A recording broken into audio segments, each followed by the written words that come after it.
Good evening student. आज हम जंग लगना जो है किसे कहते हैं और लोहे को जंग से बचाने के लिए हम क्या क्या उपाय कर सकते हैं कि हम उसको जंग लगने से बचा सके। ठीक है बेटा, इसके बारे में हम जानकारी प्राप्त करने जा रहे हैं। तो देखो, लंबे समय तक जब कोई भी पदार्थ हो जैसे लोहा जो है उसको हम यदि अ, बाहर वायु की उपस्थिति में नमी की जगह पर यदि रख देते हैं तो लंबे समय तक आर्द्र वायु में रहने पर लोहे पर भूरे रंग की पत्र की एक पदार्थ की एक परत क्या कर जाती है, चढ़ जाती है, और उसे क्या कहते हैं, हम जंग कहते हैं, है ना। जब भी हम लोहे के किसी बर्तन को या फिर लोहे की कील को या फिर लोहे की जो भी बनी हुई सामान है उसको यदि हम हवा में खुला छोड़ देते हैं तो वो क्या करता है, वायु में उपस्थित जो नमी है उसके साथ में अभिक्रिया कर लेता है और अपने ऊपर एक भूरे रंग की परत जमा लेता है, और उसी को हम क्या कहते हैं बेटा, जंग कहते हैं। अब क्वेश्चन ये आता है कि क्या जंग लगने से लोहे का भार बढ़ता है कि घटता है ना। तो जंग लगने से लोहे का भार जो है बढ़ जाता है। ओके, लोहे का भार क्या करता है, बढ़ जाता है। अब मैम हम ऐसा क्या उपाय करें कि हम जो है लोहे को जंग से बचा सके। ऐसी कौन सी विधि अपनाएं हम कि हम लोहे को जंग लगने से क्या कर सके, बचा सके। तो देखो बेटा, लोहे को जंग से बचाने के लिए एक तो हम पेंट लगा सकते हैं उसको, है ना। तो पेंट लगा करके हम लोहे को जंग लगने से बचा सकते हैं। दूसरा है गैल्वेनीकरण करके हम उसको जंग लगने से बचा सकते हैं। तीसरा है कि ग्रीस या फिर तेल का लेप लगाकर भी हम लोहे पर जंग लगने से बचा सकते हैं। ठीक है, तो ये तीन यहाँ पर बताए हैं, और भी कुछ है। ये देखो, जैसे मैंने कहा ना अभी आपको कि पेंट लगा करके, तेल लगाकर, ग्रीस लगा करके या शद लेपन करके कि लोहे की वस्तुओं पर जस्ते की क्या कर देते हैं, हम परत चढ़ा देते हैं, और इसको क्या कहा जाता है, यशद लेपन कहा जाता है। लोहे की वस्तु पर किसकी परत चढ़ा दी हमने, जस्ते की चढ़ा दी है। ठीक है, और क्रोमियम का लेप भी चढ़ाया जाता है। एनोडीकरण किया जाता है। मिश्र धातु बना करके लोहे को हम जंग से बचा सकते हैं कि जो चीजें बना रहे हैं हम उसमें हम जो है मिश्र धातु का उपयोग कर ले तो लोहे पर जंग नहीं लगेगी। लोहे हम इस्पात को जंग से सुरक्षित रखने के लिए उन पर जो है जस्ते की जिंक की पतली एक परत चढ़ाते हैं, और इस विधि को ही क्या कहा जाता है, यशद लेपन कहा जाता है। ये क्वेश्चन परीक्षा में पूछा जाता है कि यशद लेपन किसको कहते हैं। तो लोहे और इस्पात को जंग से बचाने के लिए हम उस पे क्या कर रहे हैं, जस्ते की या फिर जिंक की परत चढ़ा रहे हैं, और इस विधि को क्या कहा जाता है, यशद लेपन कहते हैं। ओके, ठीक है मैम, हमने लोहे की बात कर ली। अब हमको थोड़ा सा सोने के बारे में बता दो, है ना। देखो, सोना सबको पसंद होता है, यस।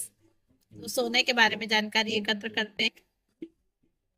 तो देखो, शुद्ध सोने को जो है 24 कैरेट गोल्ड या फिर 24 कैरेट सोना कहते हैं, है ना।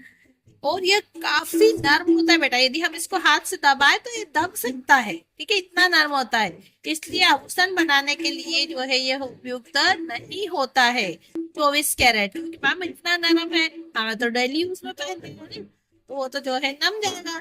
तो इसको कठोर बनाने के लिए इसमें चांदी या तांबा मिलाया जाता है। तो जो आप गोल्ड की ज्वेलरी पहन रहे हो ना, और कहते हैं कि मैम हमारी तो सोने के हैं, है ना, तो उसमें सोने के साथ साथ और क्या मिलाया गया है, तांबा मिलाया गया है। क्यों मैम तांबा क्यों मिलाया है, क्योंकि सोना जो है बहुत नरम धातु है, इसलिए इसको थोड़ा कठोर कर दिया जाता है ताकि हम अपनी मन पसंद का डिजाइन जो है पहन सके, है ना। और भारत में अधिकांशतः आभूषण बनाने के लिए जो है 22 कैरेट सोने का उपयोग किया जाता है। तो हम जितनी भी सोने की चीजें खरीद के ला रहे हैं ना, तो वो जो है कितने कैरेट की है, 22 कैरेट के सोने की है। इसका तात्पर्य यह है कि 22 भाग जो है शुद्ध सोने का है, और उसमें 2 भाग या तो उसमें तांबा मिला होगा या फिर उसमें क्या मिली होगी बेटा, चांदी मिली हुई होगी। पूरे तरीके से शुद्ध सोना नहीं है वो। ठीक है, चलो अब मैम आपने यहाँ पर एक चीज और बताई हमें कि हमें जो है तांबे के बर्तन जो है हम देखते हैं मैम बहुत गंदे हो जाते हैं, है ना, मलिन हो जाते हैं। तो हम इनको साफ करने के लिए क्या करते हैं, नींबू या फिर इमली के रस का उपयोग करते हैं।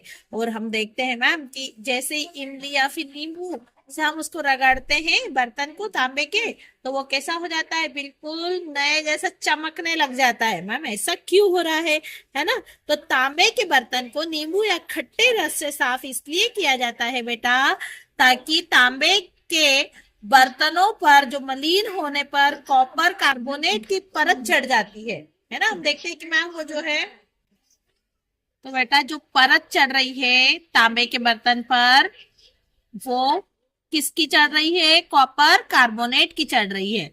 ठीक है, जो कि एक क्षारीय प्राकृतिक यौगिक है। जो कॉपर कार्बोनेट है ना, वो उसके नेचर कैसा है, तो उसका नेचर जो है बेस नेचर है, उसका क्षारीय है। और इसको क्षारीय को क्या करना है, हमको हमको इस पे नींबू लगाना है। नींबू कैसा है, नींबू अम्लीय है, और इमली और नींबू दोनों में क्या पाया जा रहा है, अम्ल पाया जा रहा है। तो अम्ल की सहायता से हम इसको क्या कर सकते हैं, इस क्षार की परत को हटा सकते हैं। और जैसे ही हम नींबू का रस या फिर इमली का रस लगाएंगे तांबे के बर्तन पर, तो हमारा जो बर्तन है वो क्या करने लगता है, चमकने लगता है। चमक क्यों रहा है, कि कॉपर कार्बोनेट की जो परत उस पर चढ़ गई है, जो जम गई है, उसको हमने नींबू लगा करके उस क्षार को क्या कर दिया है, अम्ल से हटा दिया है। इस कारण से जो बर्तन की जो तांबे की ओरिजिनल चमक है वो हमको दिखने लग जाती है। ठीक है बेटा, तो मुझे उम्मीद है आपको यह टॉपिक अच्छे से समझ में आया होगा। Thank you all of you for watching my video.